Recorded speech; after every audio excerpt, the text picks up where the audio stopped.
And we're here for another episode of Entering the Sports World. I'm here with Lambton College alumni and Director of Marketing for the OMHA, Matt Rhodes. Thanks for coming on, Matt. How are you? I'm doing well, Bryce. Thanks for having me. No problem. If you want to we'll start off with your days at Lambton. What made you choose Lambton College? Yeah, so I always played sports growing up. I have two older brothers, so it was kind of a way that I connected and our family connected. Um, so yeah, just growing up just outside of London, Lambton was close, and yeah, the sports world kind of has always interested me, and thought it would be a good opportunity to maybe not specialize, but understand kind of how I could get my foot in the door and kind of experience a couple different areas of focus that I could explore from a career standpoint, getting into sports, whether that would be, pro sport or provincial sport organizations or at the municipality level. I think there was lots of opportunities that the Lambton provided, and I kind of saw a benefit to exploring a couple of those different options. Yeah, so you were going there with like the idea that like you kind of had a plan because some people just go there and it's, oh, I like sports, I'm gonna go in there, but you were going in there with a plan, right? I mean, you're probably giving me a little too much credit there. I would say I definitely had an interest and wanted to apply. I had an interest in working in sport.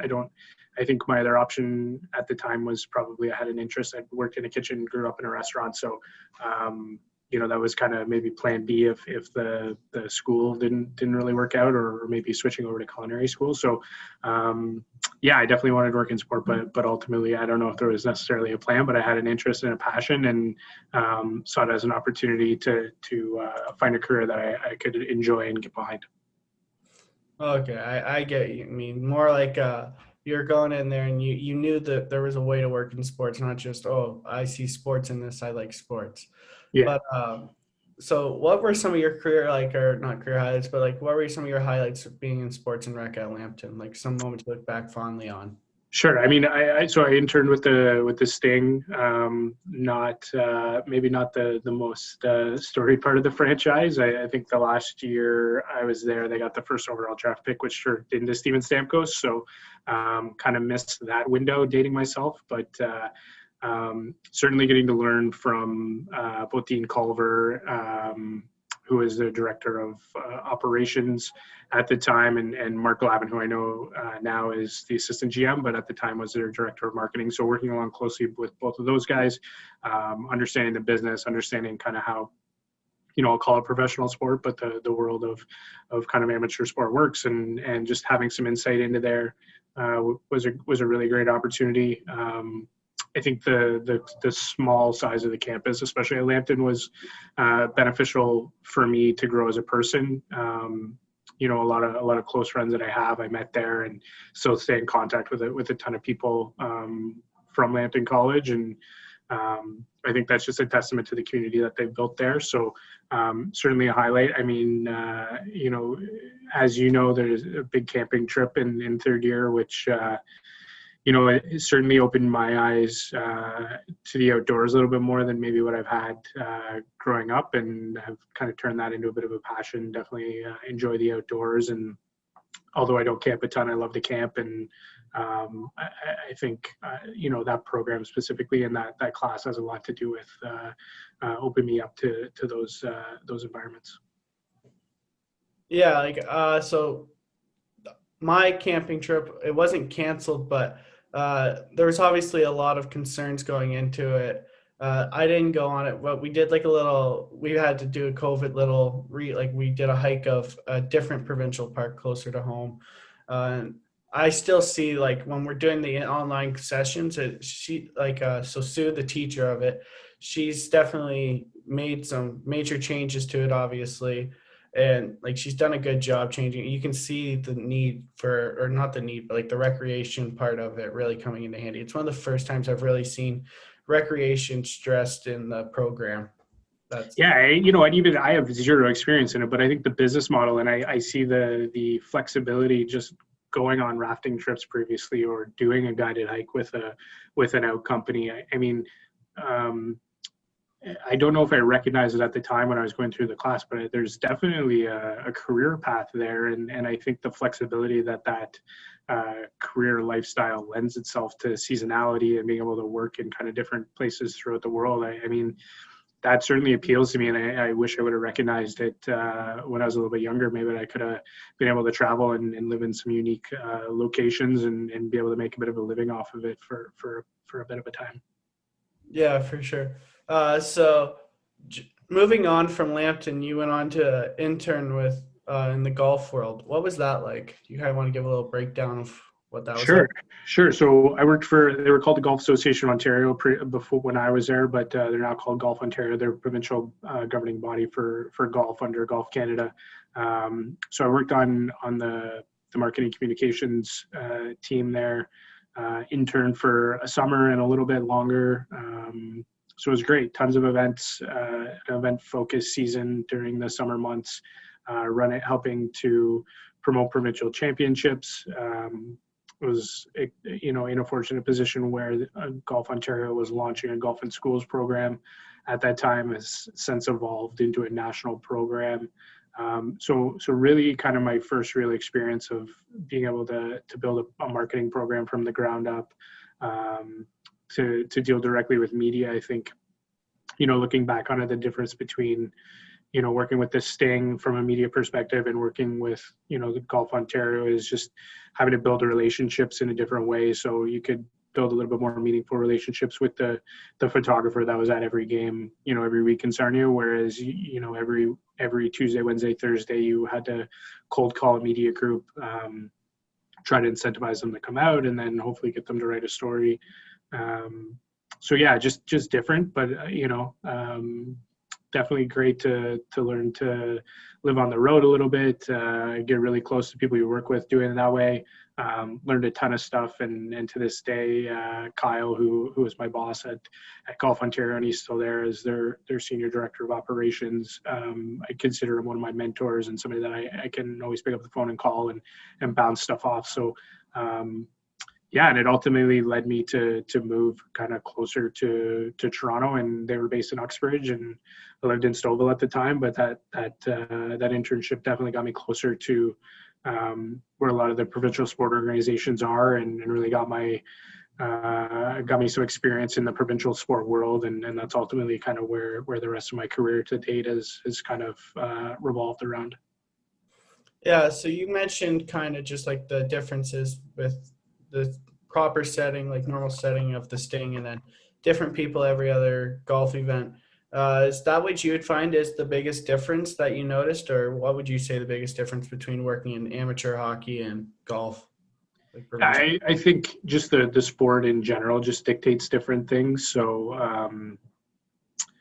I would say that there's typically, in the Sting situation, there'd be a beat reporter in Sarnia that covers the Sting on a daily basis. They wouldn't have somebody that would cover provincial golf across the province. It's just not the structure. So certainly some challenges there, but I think they're both really widely adopted sports. I don't think either of them are obscure by any nature. So could obviously convey the importance of a provincial, boys, girls, men's, women's championship and what that means to play up to the national championship and the importance. So I wouldn't say it was difficult to gain media attention, and I played such a small role as an intern in being able to deliver that, but just, being able to have the opportunity to write a press release and cold call media follow up and try to craft stories for media to be proactive, versus in the Sting environment where, there was media covering it on a daily basis, and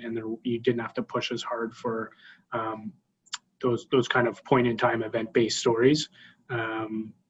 I would, like I said, I think the Sting maybe won 2 games at home the last year I worked there after Christmas. So, the stories weren't always great and difficult to create positive news stories in those environments where it's always in a golf tournament environment. It's always easy to pick the storyline of the victory. And there's always some unique storylines. Jim Cuddy played in one of the tournaments in the mid amateur tournament. So I think it's like 35 plus or 45 plus tournaments. So there was some media there. Jerry D played in a few tournaments as well. So there was always media looking to tell that story. But certainly those stories of guys that were playing in university, had interest in or potential to play on the national team on the golf side of things was always a really cool story. And there's certainly a few guys out there now that have, I saw them as they were teenagers, and now they're, a couple of them had a bit of a career on the PGA, or at least had aspirations on kind of the second tour. So cool just to kind of cross paths with those people, and obviously have zero influence over it, but or impact on it, but certainly cool to be a part of, or at least see a part of their journey, because a lot of people just see kind of the grind at the pro level and don't necessarily see all the years that go into getting there. So what was it like interacting with some of those media guys, like you mentioned, Jerry D and some of those guys? Like, what was that like? Did you ever have any firsthand encounters with them? Yeah, sure. I mean, most of them are, especially in that environment, they're just normal people that are interested in golfing and have the same passion and drive as the rest of the participants. But yeah, I mean, there's always an increased focus, especially on a media level, and we did our best to exploit it, obviously, to make sure that media covered our event, and not just the celebrity aspect of it.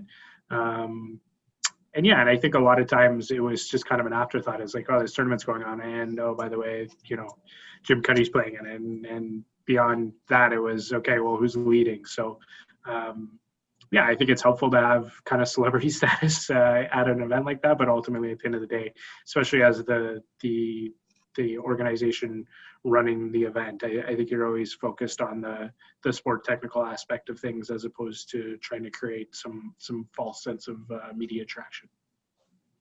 Yeah. So from there, you went on to work with Paris Sport. What's that like? Because that's a big transition to go from golf to that. What's that like?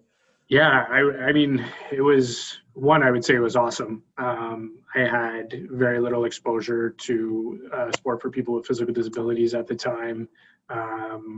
So it was something completely new to me, but really great community, really close-knit, obviously a smaller participation base than golf or hockey.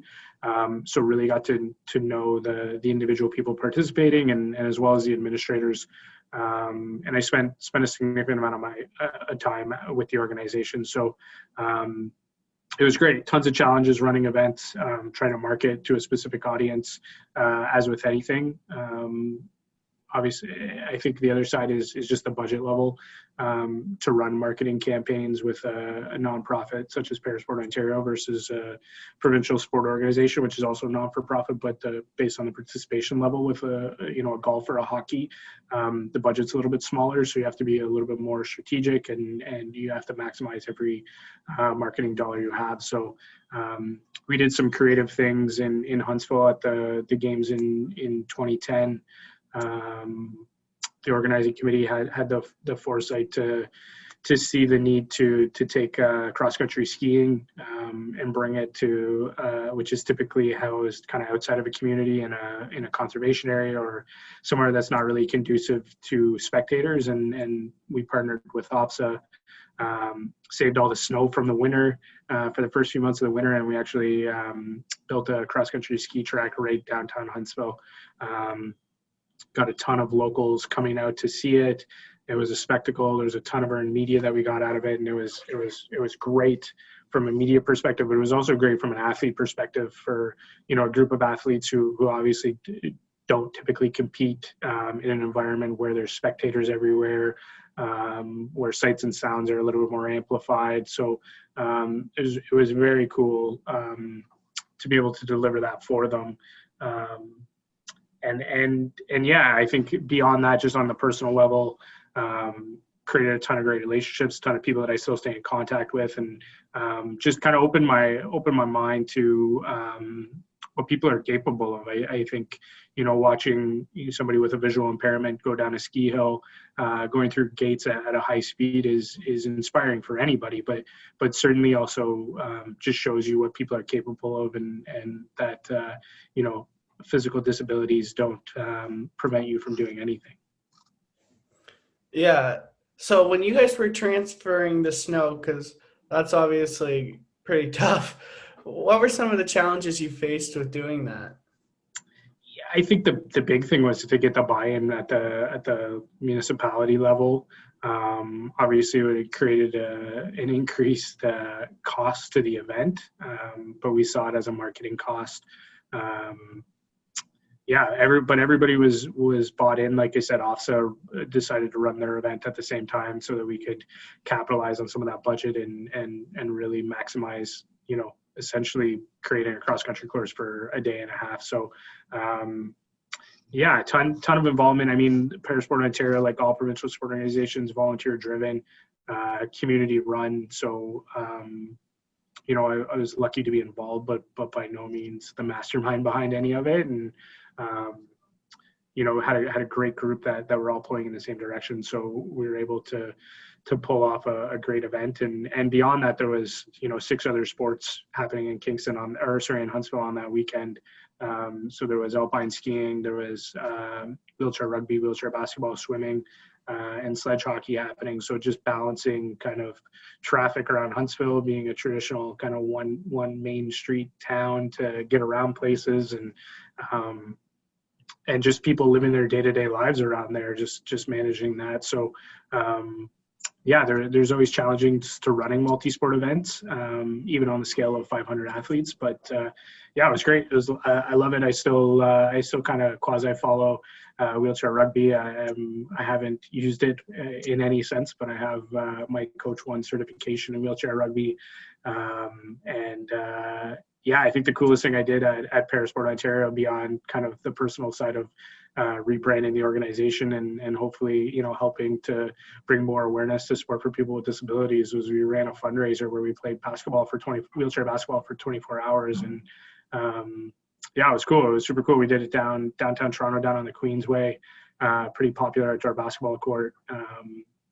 I would not recommend playing wheelchair basketball for 24 hours if you've never played wheelchair basketball before, but it was great. We raised, I think we raised like $10,000 or $20,000, but more than that, just gained a lot of friends and met a lot of interesting people, and still stay in contact with a lot of them. And it's I think for me, sports especially, I mean, you're not going to make you're not gonna become a millionaire working in the non-for-profit sport world. So I think it's those relationships and those stories and those connections that really keep you in the sport world. Yeah, and from there, well, first of all, wow, yeah, I've never played wheelchair basketball, but for 24 hours, wow, that'd be tough. But from there, you went on to help out with the World Juniors as well. Now, 2 different outcomes on the World Juniors you worked at. For those who don't know, it's the 2015 and 2017 ones. So you had some pretty star-studded players to kind of market around, especially the Canadian teams. What was that like? Yeah, the World Juniors was awesome. Obviously, the first time it was held in Toronto, it was insane. Ticket sales, everything was sold out. So every day was a circus. So in 2015, Canada, as you remember, Canada played in Montreal for the preliminary round, and then the medal round was in Toronto. So kind of got to ease our way into it, I would say. But really cool. They had a great team. McDavid played on the team that year. They beat Russia. Managing the social media accounts for that and the social media strategy behind it. We were set up just behind gate 2 in concourse, and we had a bunch of video screens so that we could be kind of front and present and be as socially present as possible. And when Canada won, or in the seconds leading down to them winning, Twitter across the world crashed. Their servers crashed with all the Twitter activity around the World Juniors. So that's kind of what I always say is my quasi claim to fame, is that I played a little part in breaking Twitter. And yeah, it was cool. I mean, the celebration after the fact, after a couple of weeks of hard work. The celebration was cool. Team Canada was very gracious in bringing the trophy down to the horse organizing committee that evening after they'd had their celebration in the dressing room. So all the volunteers got to hold the trophy and celebrate, and it was years in the making. So very cool on that end. And then 2017 the roles were reversed. So Canada played the preliminary games in Toronto, and then the medal round was in Montreal. So slightly different story. Obviously they Canada didn't win, but the tournament was still a great success. There was a huge legacy. And was lucky enough to be able to drive down up to Montreal and watch the game, and ended in a shootout and a bit of heartbreak. But on the whole, it was a great experience personally and career wise. It learned a lot working alongside Hockey Canada and the IHF, being able to build a social strategy at scale was very cool. I'd never had to manage French and English content before, so that was an interesting piece. And the other thing that was very cool was just the amount of integration we had in venue. So we had a bunch of digital boards in the concourse. Every suite had social banners running throughout it. So there was a lot of engagement at the actual venue itself, and not having gone to a World Juniors since those two, I think we did a really good job, and I hope that legacy of our strategy has kind of continued on, and obviously will be a little bit different this year with the World Juniors not having any fans at the facility. But I think, hopefully long term, I think that touch point, that connection point with social media was something that we really took a big leap forward in the 2 years that I was involved, and hopefully that can continue on and make the World Juniors what it is as kind of a cultural touch point for us as a nation. Yeah. So as we kind of went over, they won one and lost one, and you're seeing, as you're seeing all these tweets coming in, you obviously see the highs and the lows at the point. What are your personal reactions when you see somebody just complaining? Because they're going to be obviously upset. Such a hockey-faced, crazed country, they're going to obviously very passionate fans. I still remember seeing oh no, Canada lost. What? Just my Twitter. I remember I know you said you broke it when they won, but when they lost, I remember that as well, being pretty close to breaking it. I was scrolling over it for the next week. It felt like. What was that like? Just do you feel any personal, oh my gosh, all these people are messaging at me, almost kind of type thing? No, I mean, I definitely separate kind of personal and professional. I think although I'm not going to lie, I was definitely cheering for Canada. It was more an event base. And I think despite always cheering for Canada, I love the way the Swedish play. The Czechs in 2015, I don't even remember that goalie's name, but he was outrageous. He stole every game. So I think there's always storylines, and I think to look at one audience, and being the Canadian fan base, obviously they're probably the most vocal. But there's tons of storylines out there, and I think our national media focuses in on how Canada does, but the tournament's so much more than that. And I think there's so many great storylines, and even in Toronto, before 2015, I didn't really realize this, but there's a huge Russian population in Toronto, and the fan base is crazy for Russian hockey. And for a Russian game, outside of Canada, Russia, it sounded like it was a home game for Russia. So very cool to be able to just be a part of some of those storylines. And I certainly don't take anything personally, and I know people aren't kind of tweeting or posting anything towards me specifically. And even the team, I think always, especially in that, I'll call it amateur sport, but it's closer to professional sport in that matter. I think media's reaction is always going to be based on wins or losses, but I think there's lots of positives to take out of the program as a whole. In 2017 specifically, Connor McDavid, if he wasn't playing in the NHL, he probably would have been on that team as well. So, our development system is certainly one of the strongest in the world, and there's a reason why most NHL players come from Canada. So, those storylines are always going to be there, and there's not a lot you can do about it. Yeah, for sure. So from there, if I'm not mistaken, you went on to help out with TSN. You want to kind of go over what you did there? Sure. Yeah. So I kind of did this all at the same time. TSN was a bit of a freelance work. So I worked for the NHL and TSN when they had the rights to broadcast NHL games. It's at a national level. So we just sit in studio with the producers, essentially help the producers out, whether it's finding clips to cut, try to help out with storylines, or just pull stats. I mean, it's a fast-paced environment. They have a bit of a direction on where they want to go with intermission discussions, but it quickly goes out the windows as kind of storylines emerge. So it kind of comes together quickly, and a lot of people need to be doing things very precisely at the right time to execute and make it look like it's polished and professional. So I was lucky enough to play a small part in that and be involved in that for a number of years. And outside of that, got to help out with the 12-hour draft, the 12-hour trade deadline show, and be involved in some of the playoff stuff. So it's been really great. Still in contact with my contacts there, the producer.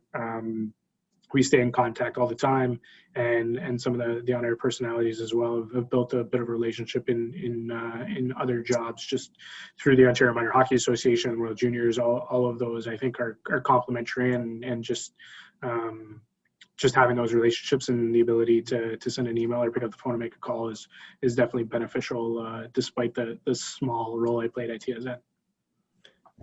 What's it like working the trade deadline? Like I've been always curious to the behind the scenes of that. Like you always see it online, and it's Yeah, can I be honest with you? It's boring. There's nothing happening. It's just all manufactured, and there was a couple years where like one or two big deals happened, but for the most part, it's everybody's trying to break the same story. So it's the first year I was there was literally my job was to watch Sportsnet and figure out to let them know if they broke something before we did, and then figure out why. So it's not as glamorous as it sounds.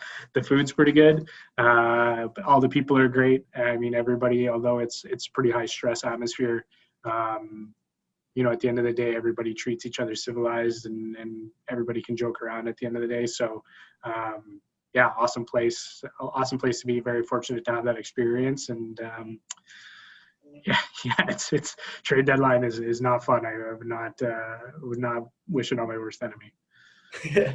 Yeah, it seems like, I guess the more I think about it, the more it would be a race just for the insiders more than the behind the scenes workers, really. Yeah, and just filling time. I mean, there's trade deadline shows where nothing happens, and you're just sitting there for a couple hours just talking about what could possibly happen, and pulling stats, or it was. Now that I don't work there anymore, I can probably say it was boring, but at the time, it was a struggle for sure. Yeah. So you mentioned that you still have contacts with on-air personalities. What's that like working with some of the TSN on-air personalities? Yeah, great. I mean, they're just people that enjoy hockey like you and I. So, some of their kids play hockey, and we talk about minor hockey. They're all great guys. I think, as personalities, especially on TSN, the guys that I know there, who they are on TV is who they are as people, and they'll all go over and above and help out. And I think they're all interested in making the sport stronger, because that ultimately will make sure that the pro sports stays strong, and that their jobs are taken care of. And deeper to that, they all have roots in the game at some point, whether they grew up playing, whether their kids continue to play, or their kids are involved still. So yeah, I mean, they're normal people, and on the parent side, they have the same concerns about programming, and I would say they're no different than you or I. It's always good to hear that they're good people. Obviously, like they obviously seem like it on air, but it's another thing to meet the person in real life. It's good to hear that they are. But what we've been mentioning now, I guess, is your time with OMHA, which is your current position. What's that like getting to that point after this road that you've kind of been through? Yeah, so I grew up playing in the Ontario Minor Hockey Association. Grew up as a kid getting their magazine, so it was very surreal, and it was a very proud moment that I could, be a part of that magazine and be a part of the brand, um, and share it with my family, and I think for the most part, I think it's my parents are pretty proud that I work for the Ontario Minor Hockey Association, and um, yeah, it's just been amazing. Been able to do some stuff on the brand level in terms of what you did with your podcast of kind of helped start up the podcast. We did an organization wide rebrand a few years ago, just positioning ourselves and making sure that what we stand for is the right thing, and we go to market and saying the right stuff. So that's been great, and yeah, it's been full circle for me, really, just to be able to give back. I'm certainly not the best hockey player by any stretch of the imagination, so to give back to the game in a small way by hopefully helping promote it and get some kids that maybe were on the fence about playing to play through some of our marketing strategies, some of our brand strategies, is a pretty good feeling, and it's a great team to work for in here. The group of people that are here have been here for a long time. They're all doing it for the right reasons, and overall, it's just a great organization. And then just going to meetings with Hockey Canada, I think the organization is really looked at as a leader in the sport, and stuff I didn't know before I came here. In the I'm going to get the dates wrong, but in the 60s, when the OMHA was the first organization to mandate helmets for kids, same within the 90s, mouth guards. So a lot of progressive stuff the organization has done, and I think we're continuing to position ourselves as leaders in not only hockey but in community-based sport and community programming. So in COVID times, like obviously minor hockey and team sports in general is very tough to like. It's two sides of the fence on the argument, really. Like now, how do you guys just go around marketing still hockey even through COVID? I think it's definitely changed how we promote our programming. I think what we're talking about this year is just what it'll look like, and that it'll be different. And I think you can look at the different in two lights. You can look at it as 5-on-5 being taken away or rep hockey being taken away. But I think the approach that we're taking is the positive side, and 3-on-3, 4-on-4, smaller teams mean more ice time. No rep hockey means you don't have to travel. Maybe you can play another sport in the winter time. Maybe you can pick up guitar lessons. I don't know, but I just think I think there's always positives in situations, and we're trying to position this as a positive in the last few weeks with just some restrictions in Peel and York region. It's been a bit of a more difficult story to tell, but I think on the whole, our position is always to create a great environment for hockey. That's first and foremost safe, and in the current climate that we're living in, safety is heightened, and we have to do we have to do what we need to do to make sure that our participants are safe, and sometimes that means we're going to have to stop hockey, or the public health unit is going to close arenas. But at the end of the day, I think we're all looking forward to not having to wear masks, not having to sanitize our hands, and ultimately, way down the road, you be able to go back to school, and me able to go back to my office, and eventually us be able to go back to playing 5-on-5 inter-community hockey. And on a personal level, I just like hockey is not the be all and end all. And as much as I love it, and as much as we all love it, there's a bunch of more important stuff that come first. And I think this is a reckoning point that everybody needs to understand that. And we'll do everything we can to get kids back on the ice as quickly as possible. But for the time being, I think we're going to err on the side of caution where we have to. Very well said. And like you said, really want to just get back to the sense of normalcy. But one last question here, and not to put you on the spot. What would be, you've kind of touched on it a little bit, but what would be your biggest piece of advice for somebody looking to enter the sports world? Yeah, I think this is something that you and I have talked about before. Is just to, especially on the marketing side, is to learn a skill. And when I talk about a skill, that could be a marketing skill, that could be a creative skill. Whether that's learning how to do something like this and cut audio,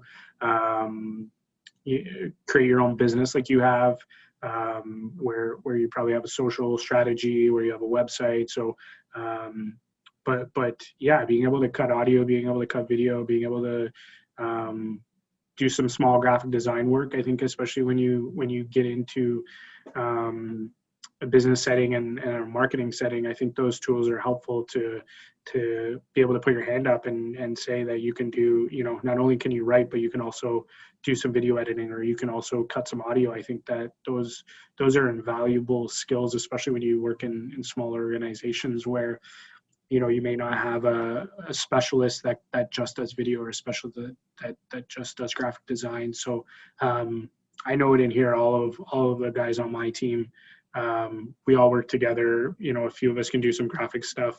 We're all kind of trying to figure out how to do some audio and video editing, and we all understand how to write headlines and craft messages and position our brand. So yeah, I would say kind of learn a creative skill if you want to be in marketing. And I don't have a ton of experience on the sport technical end of things, but certainly that would be my advice to you and anybody else in your program. Perfect. This was a really fun interview to sit down, kind of learn a little bit more, deep dive on stuff. It was really fun. Open invitation to come back if you'd like. But if there's anything else you want to promote right now or talk about, go ahead. But thank you.